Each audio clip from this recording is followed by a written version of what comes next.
Hey everybody, it's Teresa. I've wanted to make this video now a long time, but most of the time I'm just too tired.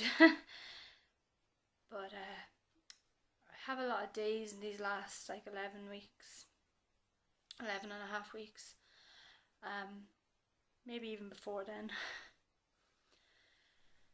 where I just want to pick up a camera and kind of get all my feelings out. I suppose I think that it'll be, therapeutic or whatever. But I'm already crying. I haven't even started. It's 8:10 on a Thursday, the 6th of February. I didn't go to the hospital today. It's because Eli is sick. I've been sick for the last week with like a head cold, things like that, cough and whatever, and Eli's finally caught it off me, but he was just so sick last night that I couldn't bear to leave him. I just wanted to mother him and look after him. But sorry, Joe's drinking water. It's 8:10 and Shane is at the hospital. He goes there on Saturdays, for the day, and then he goes Tuesdays and Thursdays after work. Normally he'd get the 9 or 10:15 train and he'd get home around 10 or 11:30.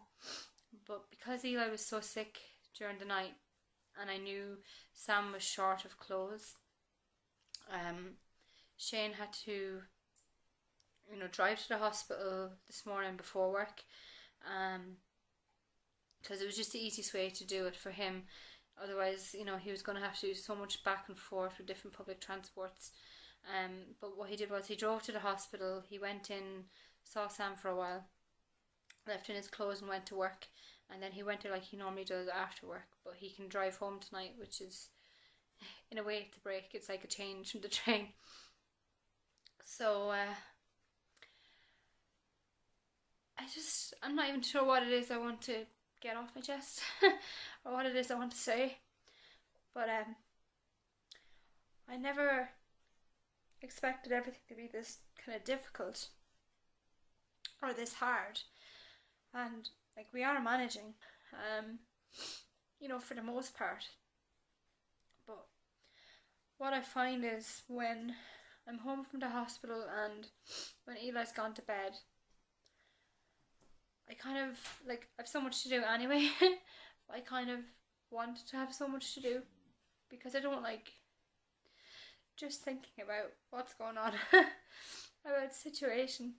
And it is shit, and it's as Shane says, it's the hand we've been dealt. But it doesn't make it any less shit.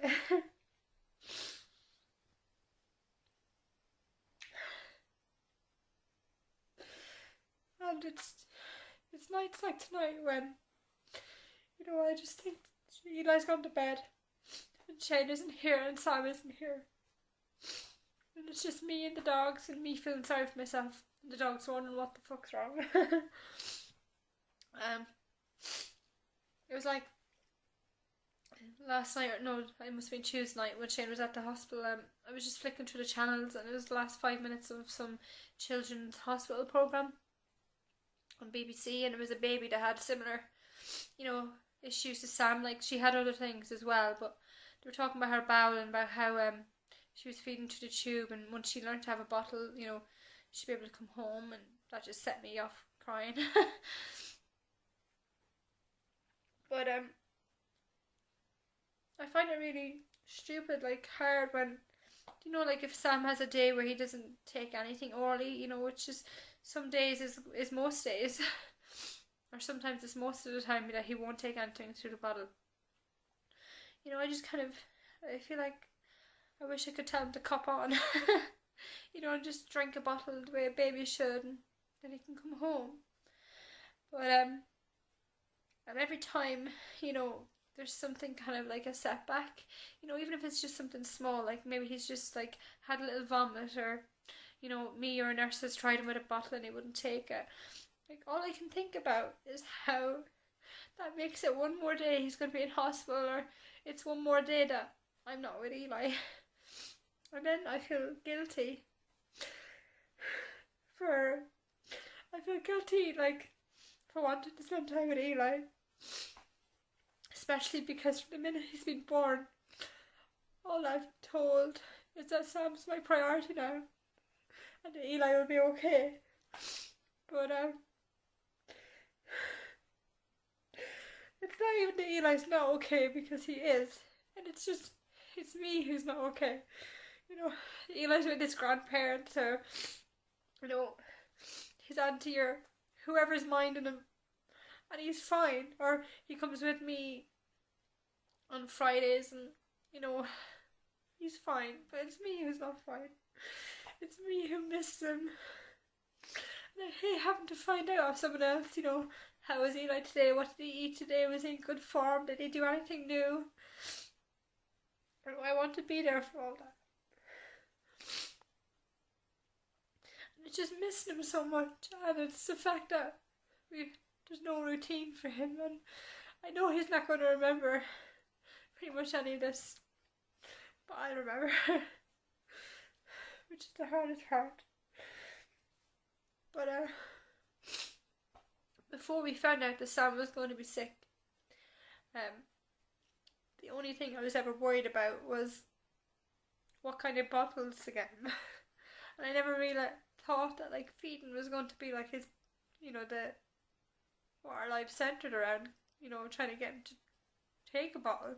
I was just worried that if I remember when I was like 28 weeks pregnant, worrying that if Sam had colic, that we'd have to get him Dr. Brown's bottles, but that Eli has Dr. Brown's bottles, and you know, what were we going to do to make sure they didn't get mixed up? I mean, that's the kind of stuff I worried about before we found out that Sam had something wrong.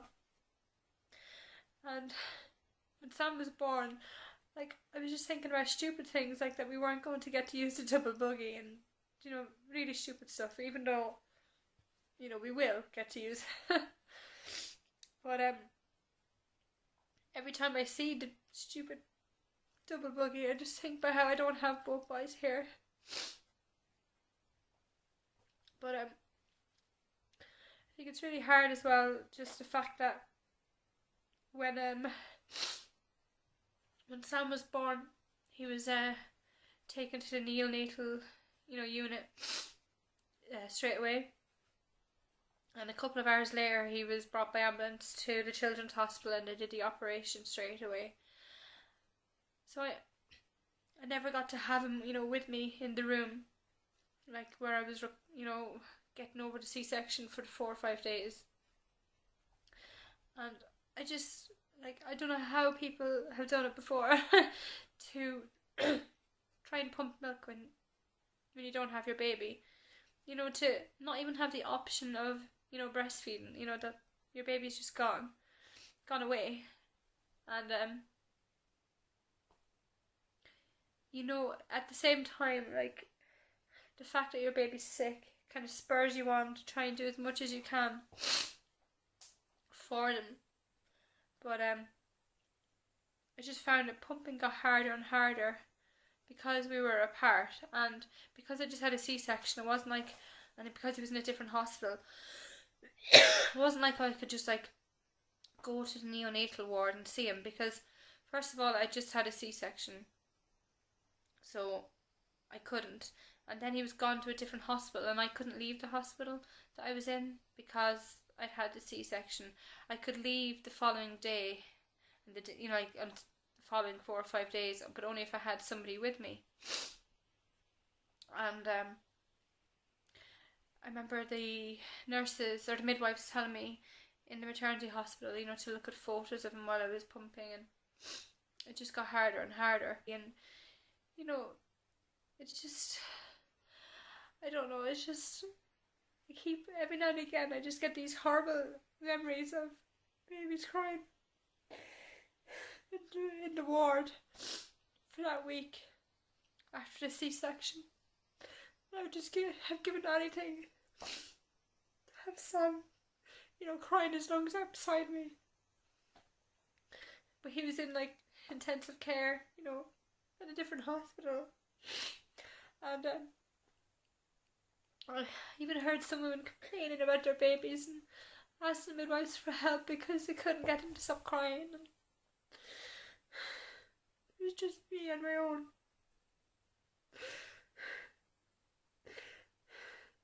And even now, like when I visit Sam and I hear more than one baby cry, in the ward, it just brings me back to being on my own.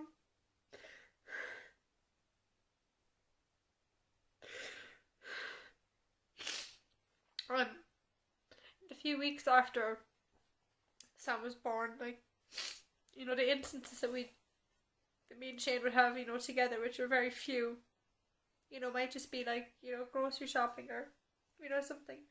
I actually used to feel really resentful towards people who had their babies with them. Like if I saw somebody and had their baby in a car seat, and they were carrying them somewhere, and just thinking like, how come they have their baby at home? Our baby's not home.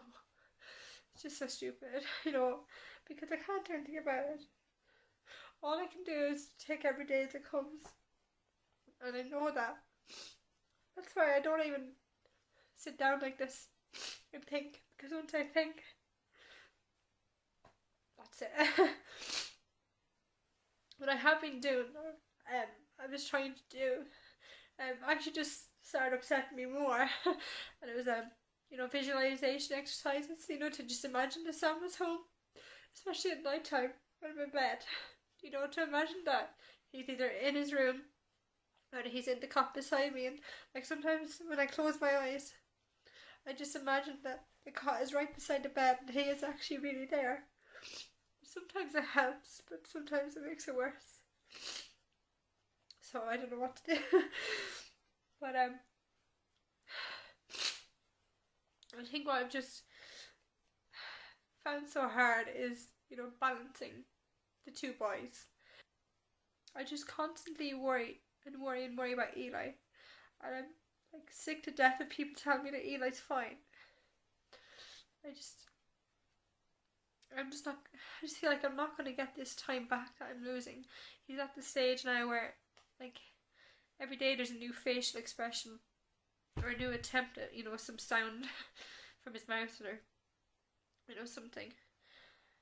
And I just never thought that this was going to be the way things are. I'm a snotty mess now, sorry. Since you're trying to, spend time with both boys, that it just really upsets me. Like, I find myself sometimes, spending more time with Eli in the mornings and maybe getting a later train. And then I feel like shit when I get up to Dublin. And I realise that I've got less time with Sam. And then sometimes I'm thinking to myself, right, well, I'll stay a bit later today. But then if I stay later, that's less time with... Oh, there's something horrible on the telly. Less time I spend with Sam or with Eli. You know what I'm trying to say. But and I know Shane finds it hard too that, like on Tuesdays and Thursdays he doesn't really see Eli at all because he's gone to work before Eli gets up, and he's back from the hospital like long after Eli's gone to bed. And I know he finds that hard too because, even before Sam got sick, he only got to see him after work and at weekends. And now that time's been, cut even further. So that's difficult. But,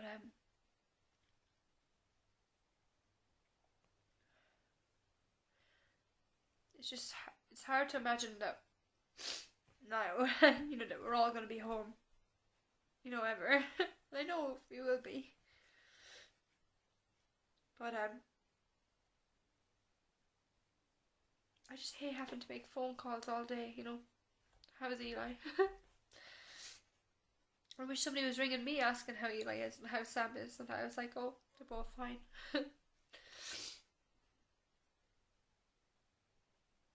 I think the worst part then is the guilt, when you say, if we didn't have Eli, this would be easier.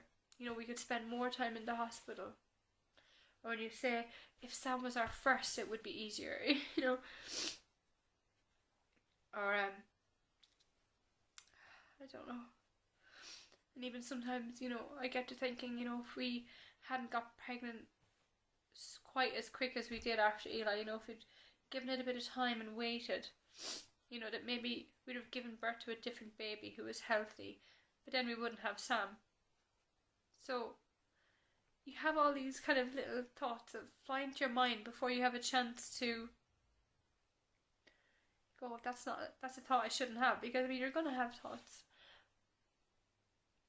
But as soon as you have them, or as soon as I have them, I spend the next couple of hours or days, feeling like the biggest bitch in the world because of something that entered into my mind for a second. And it's just horrible.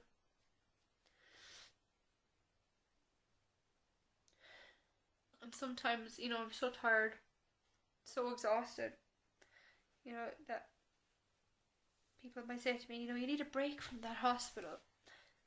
It's like saying you need a break from the baby, which I don't need a break from him. I need him home. I really do. It's just horrible. It's horrible knowing that he's like 80 kilometers away, over an hour away, and if I'm not there, I just wish I could be there all the time. And especially that he's at this stage where we're trying to get him to drink more bottles than getting nasal gastric feeds. Well, actually, our main thing at the minute is reducing the TPN machine and more milk, no matter what way it goes in, whether it be by nose or mouth. But the ultimate goal is, if he comes off the TPN machine and is getting enough goodness from milk through the nose and mouth to try and get him to take it all by the mouth. Really want him to be home. It's just constantly on my mind. It's like when I'm not with him, he's all I think about. When I'm not with Eli, he's all I think about. And it's horrible because when I'm with Eli and I'm thinking about Sam, I'm feeling guilty, thinking that I'm not giving Eli my full attention, and then vice versa.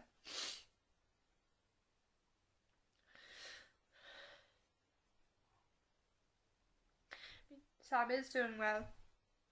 He's up to 39 mils of milk every 2 hours, which is huge considering that 10 days after his operation they couldn't get him to take more than 2 mils of milk in an hour without vomiting all the time. But now he has like 2 or 3 small vomits a day, or he might have 2 small vomits and one like kind of ginormous one. But I think some of that is to do with him having wind, because he's lying on his back, getting fed through the nose. He's not getting winded. But he is doing well. His TPN machine is down to 18 hours a day, and he was getting 120 mils of liquid from it for every kilogram that he weighs, and now he only gets 50 mils of TPN for every kilogram that he weighs, which is really good. So the conditions that he needs to satisfy to come home is he needs to be taking at least 120 mils of milk into his stomach for every kilogram that he weighs. So if he weighs 6 kilograms, he needs to take 6 times 120 mils of milk in a 24-hour period. And that's what needs to happen for the TPN machine to come down and stay down. But what also needs to happen is he needs to keep the milk in his stomach down to not be vomiting a lot. And he also needs to be gaining weight and thriving, because he said he can take all the milk in the world and not vomit it up and still lose weight, and that will mean like he'd have an absorption issue or an absorption syndrome. So I think my biggest worry is that we can get him to what he needs to be on to come off the TPN, which is 60 mils of milk every 2 hours, or 2 ounces every 2 hours, and then not actually get any goodness from it. Always something to worry me. um, I do find it is hard for me to relax, you know, in the quiet. That and it kind of feels like I'm going to work and coming home. It kind of feels like that I'm not on maternity leave, that I'm in work, because I'm kind of doing what I did when I was in work, except maybe not as early. I'm going up to Dublin by train.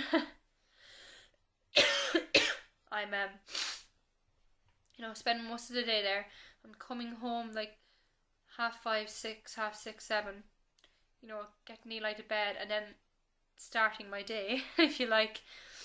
Because when Eli goes to bed now, Shane is brilliant because if I'm having like a lot of tiredness, which I am a lot. He's very good to like make bottles for me and things like that if I just need to crash. But once Eli goes to bed, it's usually me scurrying around trying to, tidy up the sitting room, tidy up the kitchen, sort out washing for both of the boys, drying for the boys, washing our clothes, drying our clothes, getting us something to eat, which we usually wait until Eli's gone to bed to do. We usually feed him something, different, and then we eat in peace once he's gone to bed. So it's filling the dishwasher, washing bottles, making bottles, just all things like that. Getting Sam's bag ready for the next day, like trying to think what he's short of. Does he need nappies? Does he need wipes? Does he need vests? Or what does he need? Making sure I have all them ready for the next day. And I just find myself going up, picking up things everywhere and just doing what everyone else does. But I do find that since Sam was born, some aspects of my OCD are they've gone a bit too lally. Like even just like fixing the curtains over and over, and it's so stupid. Like you can see the way they're spaced out, like things like that annoy me to the point of like that they're not perfect, and like nobody can even see the curtains from the outside, but I can see them from the inside, and my brain just can't cope. The fact that if I don't, know if I can't see myself going back to work. Definitely not if Sam's in hospital, and even if he's home, if he's not home under normal circumstances, like if he's still on an NG tube or whatever, I won't be able to go back. I kind of have worries about me not having a wage and our income pretty much being halved.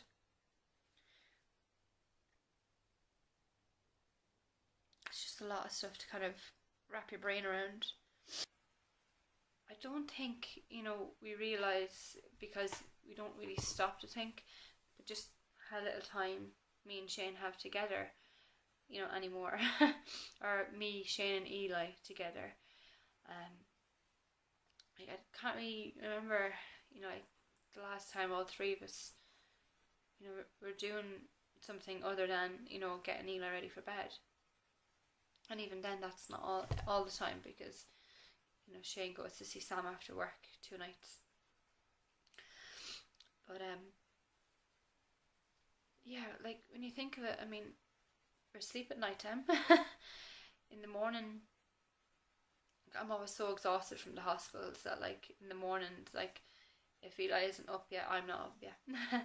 So Shane's gone to work for the day, and then it's me and Eli, then dropping him wherever, me and Sam.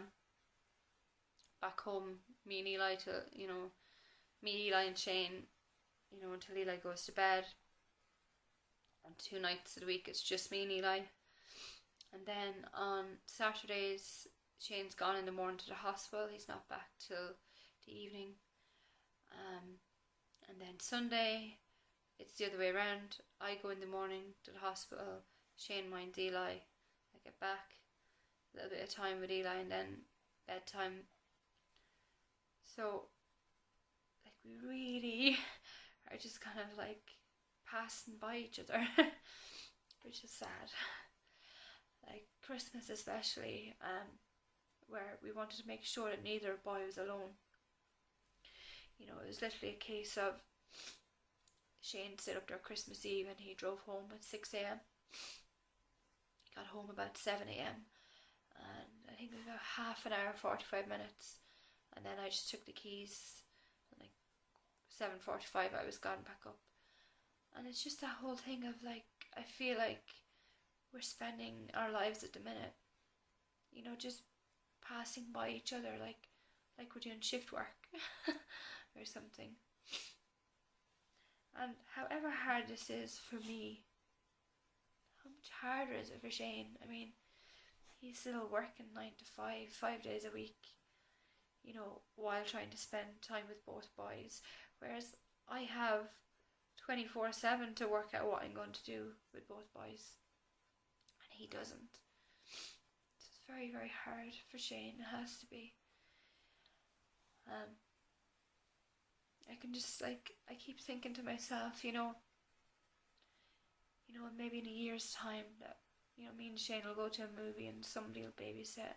And I'm thinking, no, get Sam home, I'm never going anywhere. You know, it's just going to be the four of us and that's it.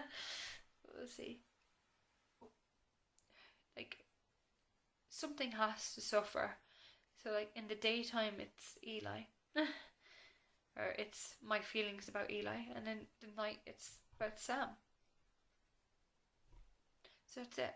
I get to worry all day about Eli, I get to worry all night about Sam.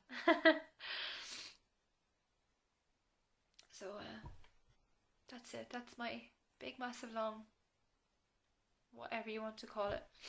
And if you've watched this till the end, I'm sorry for like depressing the crap out of you.